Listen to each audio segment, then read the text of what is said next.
Hello students, हमने आज हम जो चैप्टर 2 का टॉपिक पढ़ने वाले हैं वो है revaluation of assets and liabilities. इससे पहले जो हमने टॉपिक्स पढ़े थे वो 3-3 नंबर के हिसाब से काफी इंपॉर्टेंट टॉपिक थे, जिसमें हमने पढ़ा था वैल्यूएशन ऑफ गुडविल, फिर accounting treatment of goodwill, treatment of reserves and accumulated profit, workman compensation reserve and investment fluctuation reserve.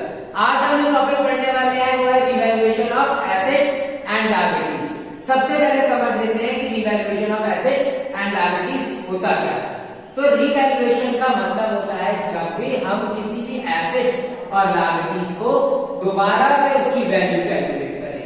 Revaluation यानी री मतलब दोबारा और वैल्यूएशन का मतलब वैल्यू कैलकुलेट करना। तो revaluation of assets and liabilities में हम दोबारा से अपनी एसेट्स और लायबिलिटीज की वैल्यू रिकैलकुलेट करते हैं। ऐसा करना क्यों पड़ता है? क्योंकि जब भी हमारा प्रॉफिट शेयरिंग रेशियो चेंज होता है या तो अपनी मर्जी से होगा, दोनों पार्टनर म्यूचुअल अंडरस्टैंडिंग के हिसाब से अपना एसेट्स और अपना जो प्रॉफिट शेयरिंग रेशियो है वो चेंज कर देते हैं, या तो एडमिशन के टाइम पे, रिटायरमेंट के टाइम पे, डेथ के टाइम पे। जब भी ऐसा कुछ होता है तो जो पार्टनर्स होते हैं वो कहते हैं कि हम जो एसेट्स और लायबिलिटीज, जो पुरानी एसेट्स और लायबिलिटीज है उसको रिकैलकुलेट करें। तो रिवैल्यूएशन का मतलब है रिकैलकुलेशन। रिकैलकुलेशन यानी कि आप अपनी एसेट्स और लायबिलिटीज को दोबारा से कैलकुलेट करते हैं। क्योंकि जब भी कोई प्रॉफिट शेयरिंग रेशियो चेंज होता है तो हम लोग ऐसा क्यों करते हैं? क्योंकि अगर किसी पार्टनर का एडमिशन होता है, कोई पार्टनर बाहर से आता है, तो कैसे भरोसा कर ले कि जो फर्म की बुक्स हैं वो सही है या गलत है? ठीक है, ऐसा हो सकता है कि बहुत सारी एसेट्स फर्म में हो ही ना और पार्टनर्स ने अपनी बैलेंस शीट यानी बुक्स ऑफ अकाउंट्स में दिखा रखी है। और ऐसा हो सकता है कि फॉर एग्जाम्पल कुछ एसेट्स दिखा रखी है वो एक्चुअल में होना और वो क्या दिखा ना रखी हो। तो इसलिए हम एसेट्स और लायबिलिटीज को दोबारा से रिकैलकुलेट करते हैं जब भी आपका प्रॉफिट शेयरिंग रेशियो चेंज होता है। अब रिकैलकुलेशन कैसे करते हैं? तो उसके लिए फॉर्मेट है एक,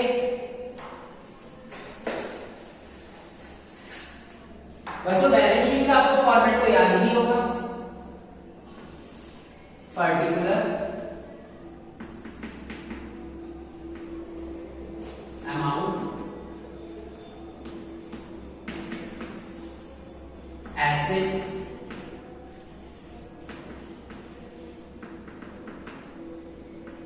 particular,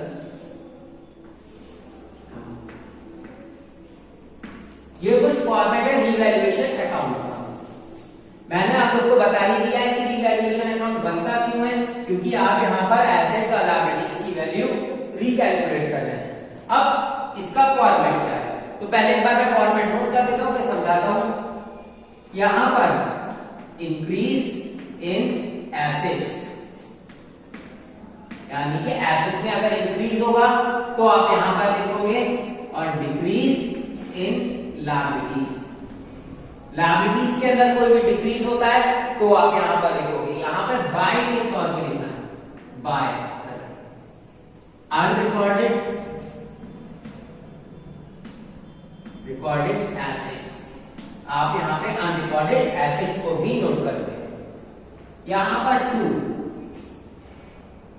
increase in liabilities, liabilities में अगर इंक्रीज होगा तो यहां लिखोगे डिक्रीज इन एसेट्स, एसेट्स अगर डिक्रीज हो रही है तो आप यहां लिखोगे, और अनरिकॉर्डेड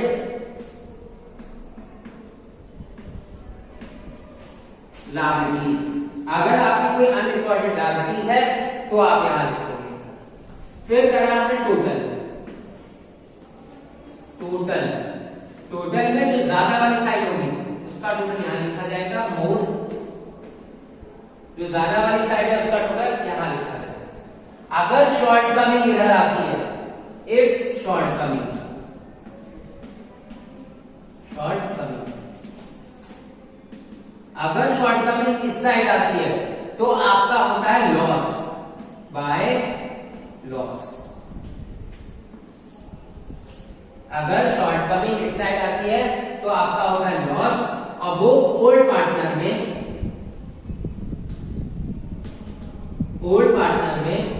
ओल्ड रेशियो में डिस्ट्रीब्यूट हो जाता है।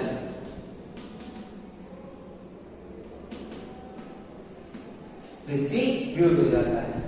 अगर बाई चांस यहां पे शॉर्टकमिंग आती है, इफ शॉर्ट अगर शॉर्टकमिंग इस साइड आती है तो बाय टू प्रॉफिट, तो इस साइड क्या होता है प्रॉफिट। फिर वही चीज प्रॉफिट भी ओल्ड पार्टनर में ओल्ड रेशियो में डिस्ट्रीब्यूट हो जाता है। ठीक है बच्चों, तो ये आपका रीवैल्यूएशन का फॉर्मेट है। एक बार इसको नोट करते हैं, फिर इसको दोबारा से एक ट्रिक के जरिए समझते हैं।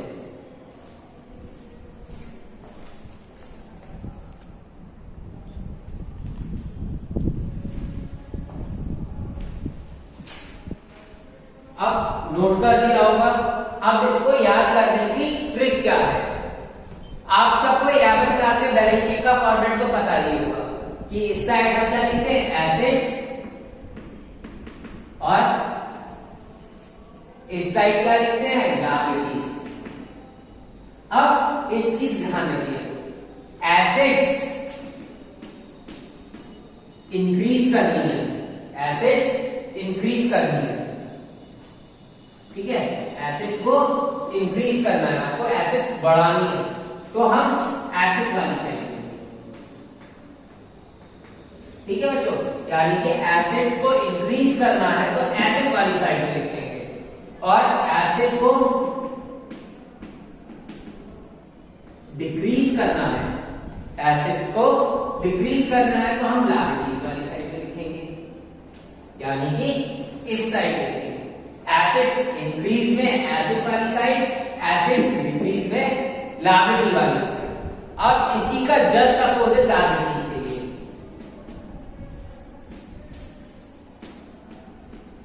लायबिलिटीज को इंक्रीज करना है, लायबिलिटीज को इंक्रीज करना है तो लायबिलिटी वाली साइड में, और लायबिलिटीज को डिक्रीज करना है तो एसेट वाली साइड में। बस इसी फॉर्मूले को याद रखिए, एसेट को इंक्रीज करना है तो एसेट वाली साइड में, और एसेट को डिक्रीज करना है तो लायबिलिटी वाली साइड में। लायबिलिटी को इंक्रीज करना है तो लायबिलिटी वाली साइड में, और लायबिलिटीज को डिक्रीज करना है तो एसेट वाली साइड में। अगर ये चार चीजें आप याद रखोगे तो आप कभी भी एसेट या लायबिलिटीज में कभी भी कंफ्यूज नहीं होंगे कि हमें टू साइड लिखे या बाय साइड लिखे। अब यहाँ पर अमाउंट क्या लिखी जाएगी, यहाँ पर अमाउंट कितनी लिखी जाएगी, तो बच्चों अमाउंट के लिए हम लिखते हैं यहाँ पे change figure, change figure. Change figure का मतलब जितना भी डिफरेंस आया है, या फिर लिखिए यहाँ पे डिफरेंस, जितना भी आपके अमाउंट में डिफरेंस आया है वो यहां पे लिखेंगे। मैं लिख देता हूं, यहां पे जो अमाउंट आएगा वो आएगा डिफरेंस, डिफरेंट अमाउंट। आपका भी जो अमाउंट में पहले कोई चीज 10,000 की थी, अब 20,000 की हो गई, तो अमाउंट में कितना चेंज आया, 10,000 रुपए।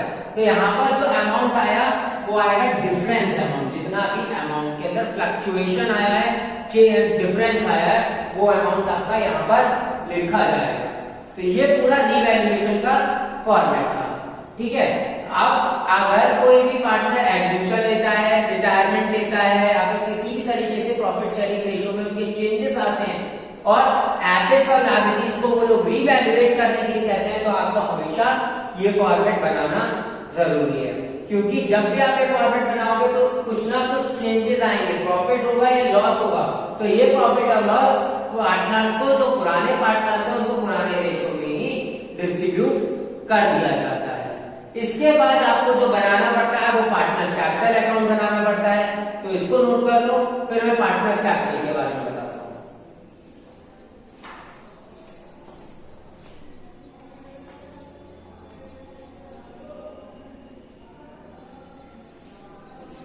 रफ कर देता हूं उसको।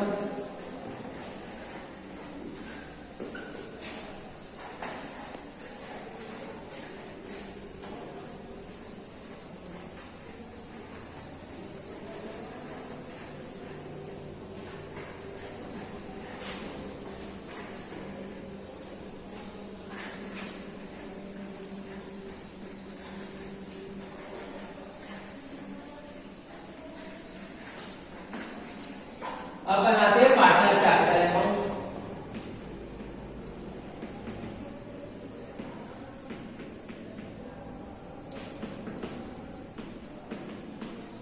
पार्टनर्स कैपिटल अकाउंट कैसे क्या होता है, क्योंकि जब आपने रीवैल्यूएशन करा तो हमारा एसेट्स और लायबिलिटीज में चेंजेस आए, जिसकी वजह से हमें पार्टनर्स को या तो प्रॉफिट हुआ या तो लॉस हुआ। अब ये लॉस या प्रॉफिट इनके कैपिटल में अफेक्ट करता है, यानी कि इनके कैपिटल पे ट्रांसफर करा जाता है। तो अब उसके लिए हमें बनाना पड़ता है पार्टनर्स कैपिटल अकाउंट। इसका फॉर्मेट हमने लास्ट चैप्टर में भी सीखा था, फर्स्ट चैप्टर में। पार्टिकुलर, मान लेते हैं दो पार्टनर है हमारे पास, ए और बी। फिर पार्टिकुलर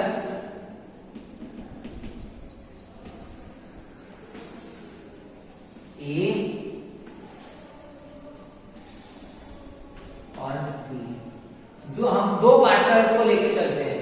तो सबसे पहले क्या करते हैं, सबसे पहले इनका balance by balance brought down, opening balance कहते हैं, ओपनिंग बैलेंस। सबसे पहले इनका ओपनिंग बैलेंस लिखते हैं। फिर बच्चों आपको ध्यान देना है कि आपके बुक्स में, आपकी बैलेंस शीट में चार चीजों के बारे में, सबसे पहली चीज आपको ध्यान देनी है चार चीजों के बारे में। वो है चार चीजें आपकी पी&एल अकाउंट,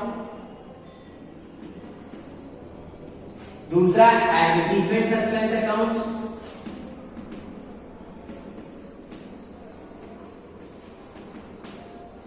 तीसरा रिजर्व, और चौथा गुडविल। इन चार चीजों के बारे में ध्यान देना। सबसे पहले आपने जैसे बैलेंस लिखा उसके बाद इन चार चीजों के बारे में आपको क्वेश्चन में ध्यान देना है। ज्यादातर ये दो चीजें आप, ये चीज ये आपको एसेट साइड में मिलेगी, ये एसेट साइड में मिलेगी, ये लायबिलिटी साइड में मिलेगी, और ये सिचुएशन पे डिपेंड करता है, डेबिट बैलेंस और क्रेडिट बैलेंस। ठीक है, तो अगर आपको सबसे पहले बात करते हैं पी&एल का, बाय पी&एल यहां पर लिखते हैं। अगर आपको बैलेंस शीट में, ये सारी चीजें कहां देखनी है आपको, बैलेंस शीट में। अब अगर पी&एल का बैलेंस आपका क्रेडिट दे रखा है तो आप क्या करोगे, इसको बाय साइड में लिखोगे और आप किसमें बांट दोगे, ओल्ड प्रॉफिट शेयरिंग रेशियो। ठीक है, बाय रिजर्व, इसको भी आप ओल्ड प्रॉफिट शेयरिंग रेशियो बांट दोगे। जितनी चीजें मैं लिख रहा हूं ना यहाँ पे, वो ओल्ड प्रॉफिट शेयरिंग रेशियो में ही डिस्ट्रीब्यूट होगी। इस साइड टू एडवर्टीजमेंट सस्पेंस और टू गुडविल। ये सब आपका किसमें बटेगा, ओल्ड प्रॉफिट शेयरिंग रेशियो में। ठीक है बच्चों, आपने इन सब चीजों को ओल्ड पीएसआर में डिस्ट्रीब्यूट करके यहां शो कर दिया। ठीक, अब हमारा क्या बचता है, ये चारों चीजें हमने एडजस्ट कर दी। इसके बाद हमने जो रीवैल्यूएशन का प्रॉफिट या लॉस कैलकुलेट करा था, अगर प्रॉफिट है तो by profit on revaluation,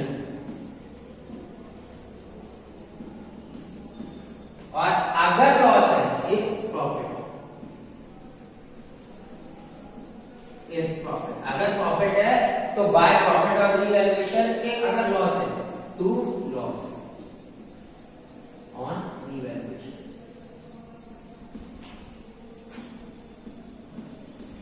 if loss, अगर लॉस है तो यहां पर आ जाता है।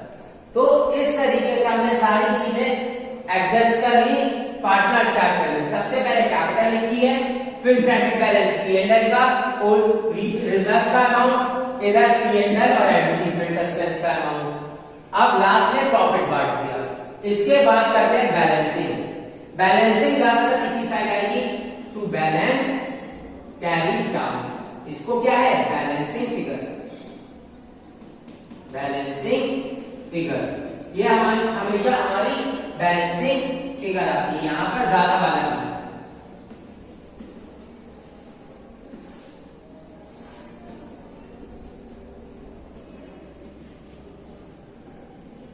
ठीक है बच्चों, तो यहां पर ज्यादा वाला अमाउंट। तो ये नॉर्मल सिचुएशन है जब हमें एसेट्स और लायबिलिटीज की वैल्यू रीवैल्यूएट करनी पड़ती है। तो ज्यादातर सिचुएशन में जो प्रॉफिट और रीवैल्यूएशन है ये ओल्ड रेशियो में डिस्ट्रीब्यूट होता है। प्रॉफिट और रीवैल्यूएशन ये ज्यादातर केसेस में ओल्ड रेशियो में ही डिस्ट्रीब्यूट करा जाता है। बट एक सिचुएशन आती है जब इस प्रॉफिट या लॉस को हम ओल्ड रेशियो में डिस्ट्रीब्यूट ना करके गेनिंग और सैक्रिफाइसिंग में डिस्ट्रीब्यूट करते हैं। तो पहले इसको नोट कर लीजिए, फिर मैं वो सिचुएशन भी आपको बताता हूं।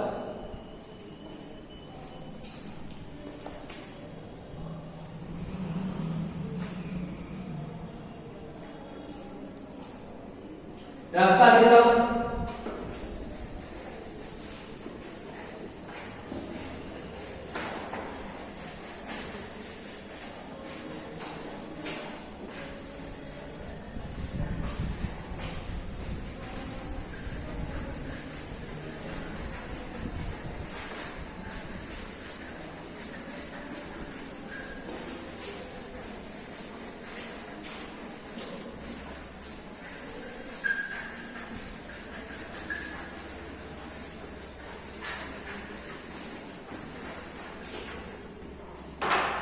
हमने अभी क्या पढ़ा, रीवैल्यूएशन अकाउंट की वो सिचुएशन थी। रीवैल्यूएशन अकाउंट का भी हमने पढ़ा कि ये ओल्ड प्रॉफिट शेयरिंग रेशियो में डिस्ट्रीब्यूट होता है।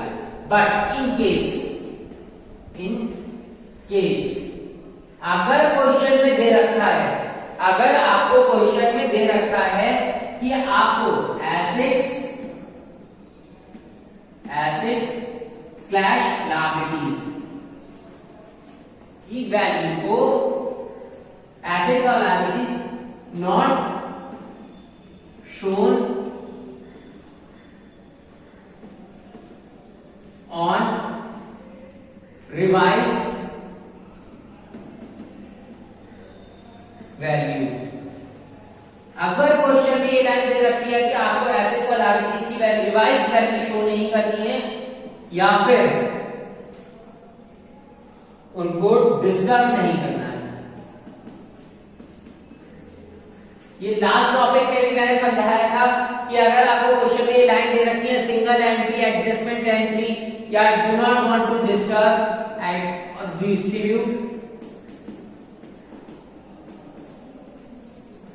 डिस्ट्रीब्यूट, तो आप क्या करोगे?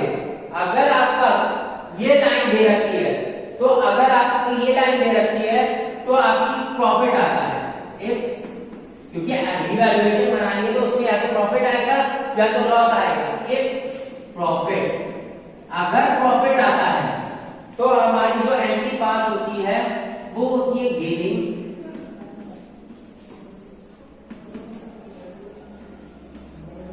Partner account debit to sacrificing partner.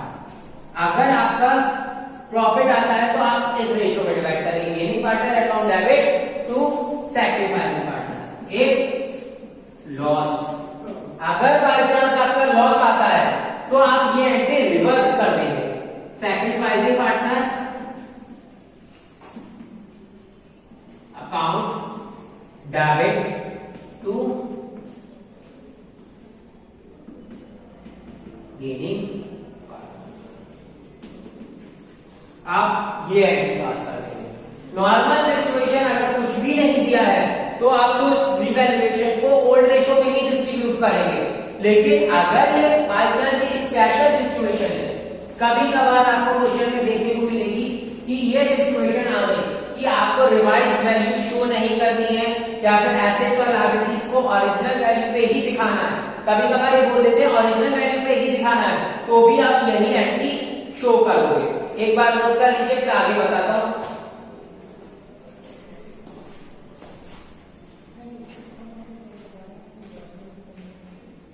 तो बस ये लास्ट टॉपिक था इस चैप्टर का। अब इस चैप्टर के एक आध तो मैं कल नेक्स्ट वीडियो में बताऊंगा। इस वीडियो में सिर्फ इतना ही। अगली वीडियो में इससे रिवैल्यूएशन से